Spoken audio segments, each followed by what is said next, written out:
Merhaba arkadaşlar, Ören Hanım YouTube kanalıma hoş geldiniz. Bugün size tığ işi çok hoş, çok güzel bir bayan yelek modeli anlatacağım. Artık mevsimlik yelek kullanabilirsiniz. Bahar geliyor. O yüzden ben de bu modeli sizinle paylaşmak istedim. Beğendiğim favori modellerden bir tanesiydi arkadaşlar. Bu kanalımda videosu yoktu. Bugün inşallah onu yapacağız. İp olarak angora ip kullanacağım. Tığ olarak ise şöyle göstereyim. 2 numara 1,75 milimetrelik tığla öreceğim. Lastik kısmını arkadaşlar yatık trabzanlar yapacağız. Yan trabzanlar yapacağız. O yüzden trabzanları ayarlarken her desen için 3 trabzan sırası olarak ayarlayabilirsiniz. Artı bir trabzan sırası fazla yaparsanız tam denk düşecek. Hadi bakalım Bismillahirrahmanirrahim diyorum. Şöyle ilk olarak şöyle beraber sayalım. 1 2 3 4 5 6 7 8 9 10 11 12 13 tane zincir çektim. Evet, 13 tane zincir çektim. Tığıma doladım. Geriye doğru 1 2 3 4 5. zincire bir dolayıp 2 defa da çektiğim trabzan yapıyorum. Tığıma doladım. Sıradaki zincire trabzan yapıyorum. Trabzanların boyunu biraz uzun tutun arkadaşlar. Sıradaki zincire trabzan. Evet. Ben 9 tane yapacağım. Siz yelek yaparken daha fazla da yapabilirsiniz. 10 yapabilirsiniz. Kenar bantında 10 olarak ayarlarsınız. Evet, saymadım. 3 6 7 8 9 tane oldu. Evet, 9'a tamamladım zincirle birlikte. Şimdi bir üst sıraya geçmek için 4 zincir çekiyorum. 2 3 4 çevirdim. Tığıma doladım. İlk trabzan değil, ikinci trabzanı trabzan yapıyorum. Ve her birine bir trabzan yaparak ilerliyorum.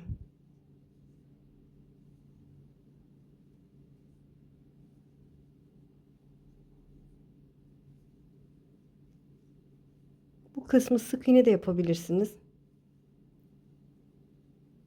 Ama yan kısmı trabzan olacağı için trabzan daha mantıklı. Evet. Sıranın sonuna geldim. 4 zincir çekiyorum. Ve çevirdim. Tığımı doladım. İlk trabzana değil, ikinci trabzana batıyorum. Trabzan yapıyorum. Ve yine her birine bir batarak ilerliyorum.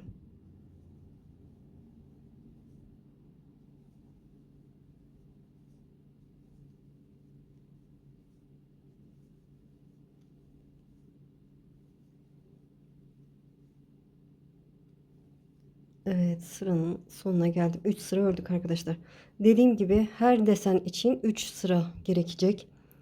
3 3 o şekilde yaparsınız. Artı bir sırada fazla yaparsanız e, tam denk düşüyor.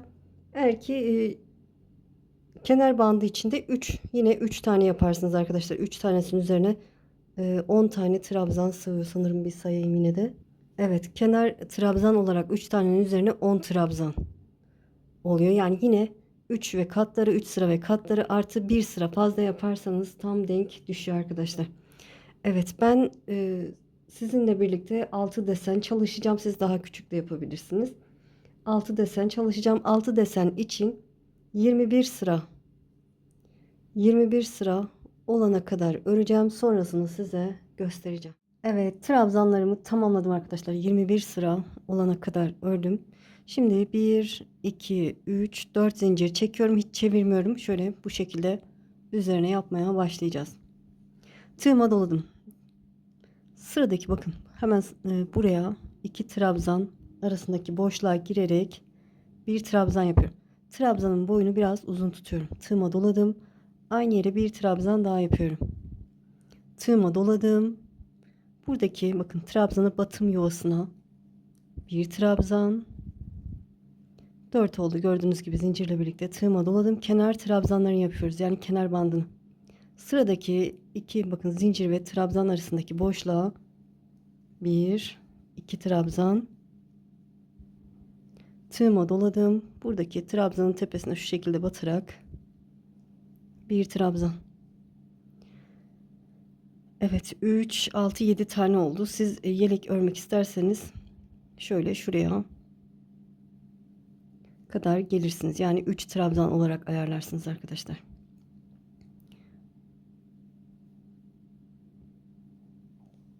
Evet, 10 trabzan olur o zaman kenara. Şimdi tığıma doladım. Hiç zincir çekmeden bir trabzan sırası atlıyorum. İkinci trabzan sırasını bakın. Yine zincir ve trabzan arasındaki boşluğa girerek trabzan yapıyorum. Bir dolayıp iki defa da çektim. Boyunu biraz uzun tuttuğum trabzanlar yapacağım. Aynı yere ikinciyi yapıyorum. 3 10 10'a tamamlayalım. 4 5 6 7 8 aynı yere 9 aynı yere 10. trabzanımı yaptım. Bu şekilde. Tığıma doladım. Hiç zincir çekmeden şöyle trabzan sıralarını sayıyorum. Bakın 1, 2, 3. trabzan sırasına yine iki trabzan arasındaki boşluğa girerek 10 tane trabzan yapacağım. Birinci desenimizi yaptık. İkinciye geçtik. 2, 3, 4, 5, 6, 7, 8, 9 ve 10. 10 tane trabzan yaptıktan sonra tığıma doladım. Hiç zincir çekmeden yine trabzan yuvalarını sayıyorum. Bakın 1, 2, 3. yuvaya yine bir dolayıp iki defa da çektim. 10 tane trabzan yapacağım. Evet, bu şekilde 3. yuvaya batarak trabzan yapacağız. Sıranın sonuna şöyle şuraya kadar gelelim. Evet, sıranın sonuna yaklaştım. Bakın 6 tane desenimi yaptım. Tığıma doladım. Burada bakın bir yuva atlıyorum. Şu yuvayı atlıyorum. Buradaki trabzanın tepesine trabzan, kenar trabzanı yine 4 tane olacak. 1. Dilerseniz genişse eliniz 3 tane de yapabilirsiniz. Bu boşluğa bir tane de yapabilirsiniz. Ben aynı boşluğa 2. Sonra şuradaki zincire 4. trabzanı yaptım. Burada bir zincir çekiyorum. Şimdi çevireceğim. Birinci sıramız bu şekildeydi. İkinci sıraya geçiyorum. Çevirdim. Sık iğne sırasındayız arkadaşlar. Sık iğnede bir zincirden sonra bakın bu şekilde trabzanın tepesine girdim. Diğer trabzanın içinden geçecek şekilde batıyorum ve sık iğne yapıyorum. Bakın hemen o çıktığım yere bakın böyle bu şekilde çıktığım yere giriyorum. Diğerinden çıkacak şekilde sık iğne yapıyorum. 2, buradan girdim, diğerinden çıktım. 3. Zincirle birlikte 4 oldu. Evet, şimdi bakın. Yine buradan o çıktığım yerden giriyorum. Buradaki desenimin trabzanından çıkacak şekilde sık iğne yapıyorum. Yani sık iğne yaparak devam ediyorum. Bu bir desenimin üzeri çünkü. Bakın çıktığı yerden diğer trabzan içinden geçtim ve sık iğne yaptım. 2. Buradan giriyorum. Diğerinden çıkacak şekilde batıyorum. 3. Buradan girdim. Diğerinden çıkacak şekilde batıyorum. 4. Buradan girdim. Diğerinden çıkacak şekilde 5. sık iğnemi yaptım. Burada 1, 2 zincir çekiyorum. Eliniz genişse bir çekebilirsiniz. Yine bakın çıktığı yerden diğer trabzandan çıkıyorum. 1, bu şekilde batıyorum. 2, 3, 4 ve 5. 5 sık iğne sağda, 5 sık iğne solda oldu. Ortada 2 zincir çektik, yuva yaptık. Evet, hiç zincir çekmeden sık iğneme devam ediyorum. Bakın buradan tığın ucunu çıkarmıştım. Bakın diğer desenin ilk trabzanından çıkacak şekilde sık iğne yapıyorum. Bu 1, 2, 3, 4 ve 5. 5 tane sık iğne yaptıktan sonra 2 zincir çekiyorum. Yine sık iğneme devam ediyorum. Aynı şekilde bakın buradan girip diğerinden çıkacak şekilde sık iğne. 1 2 3 4 ve 5. Evet, ikinci desenimin üzerinde tamamladım. Şimdi diğerine geçiyoruz. Bakın. Tığımın ucunu çıkardığım yerden girip bir sonraki şu diğer desenim trabzandan çıkıyorum. Sık iğne yapıyorum. 1 2 3 4 5. Tam ortadayız. 2 zincir çekiyorum. Bakın buradan girip diğerinden çıkıyorum. 1 2 3 4 ve 5. Evet, hiç zincir çekmeden devam ediyorum. Bakın son trabzanın tepesinden girip diğer desenimin ilk trabzanından çıktım. 1 2 3 4 ve 5. 2 zincir ve sık iğneme devam ediyorum. 1 2 3 4 ve 5. Hiç zincir çekmeden diğerine geçiyoruz. Evet, bu sıramız bu şekilde ilerliyor. 4 desenin üzerine ördük. 2 tanesi kaldı. Şöyle sıranın sonuna, şöyle şuraya kadar gelelim. Buradan trabzanların üzerine geçişi göstereceğim. Evet, sık iğne yaparak trabzanlarıma kadar geldim, kenar trabzanlarıma. Şöyle bakın. 5 sık iğne yaptıktan sonra buraya batıyorum, bir sonrakine. 1 2 3 4 5 6 ve buradan battım. Sonra zincirin tepesinden çıktım. 7. 7 tane sık iğne yaptık. 1 2 3 4 zincir çekiyorum ve çeviriyorum. Tığıma doladım.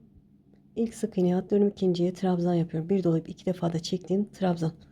Birinci sırayı yapacağız arkadaşlar tekrar. Evet, zincirle birlikte 3 oldu. Boyunu biraz uzun tutuyorum. 4 5 6 ve 7. Evet, tığıma doladım. 7 trabzandan sonra buradaki 2 zincir çektiğim yuvaya giriyorum.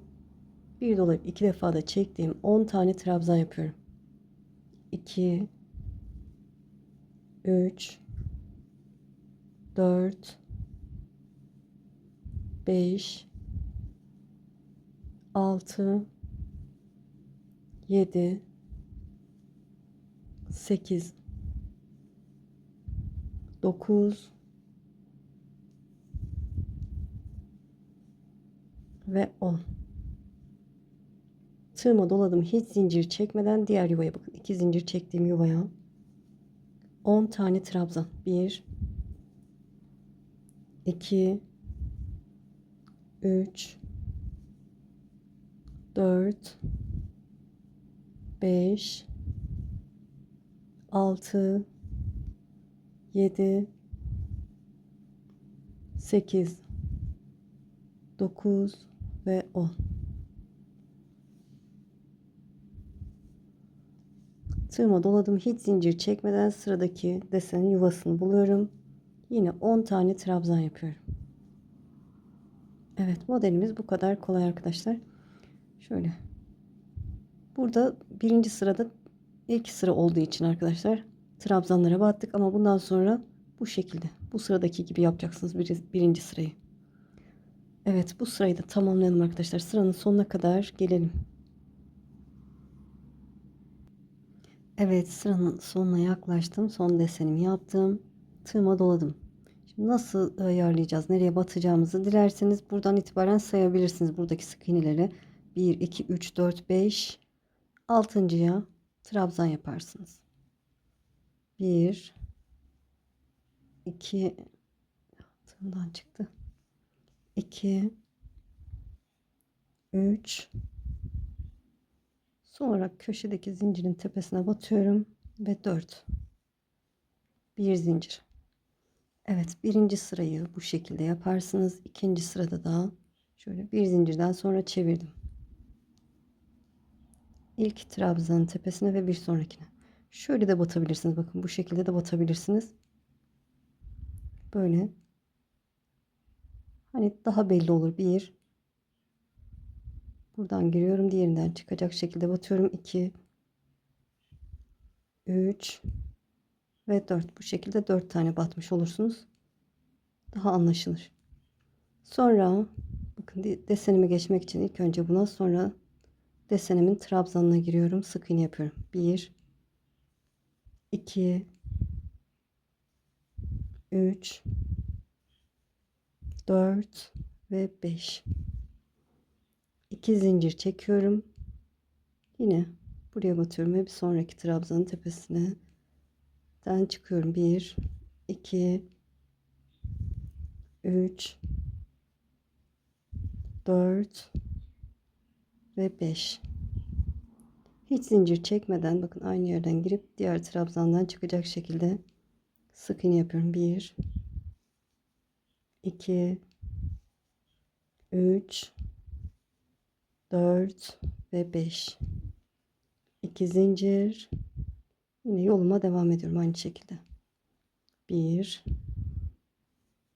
2 3 4 ve 5. Yine diğerine geçiyorum. 1 2 3 4 ve 5. 2 zincir.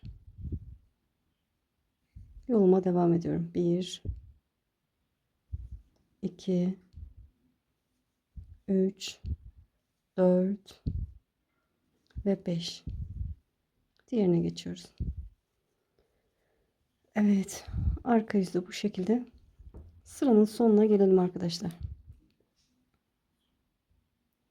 Evet, sıranın sonuna geldim. Şöyle son desenimin son trabzanına giriyorum. Buradaki kenardaki ilk trabzanın tepesine çıkacak şekilde sık iğne yapıyorum. 1 2 3 4 5 6 ve buraya giriyorum. Son zincirin tepesinden çıkacak şekilde sık iğne yapıyorum. 7. Bir üst sıraya geçmek için 4 zincir çeviriyorum. Tığıma doladığım ilk sık iğne değil, ikinciye batarak trabzan yapıyorum.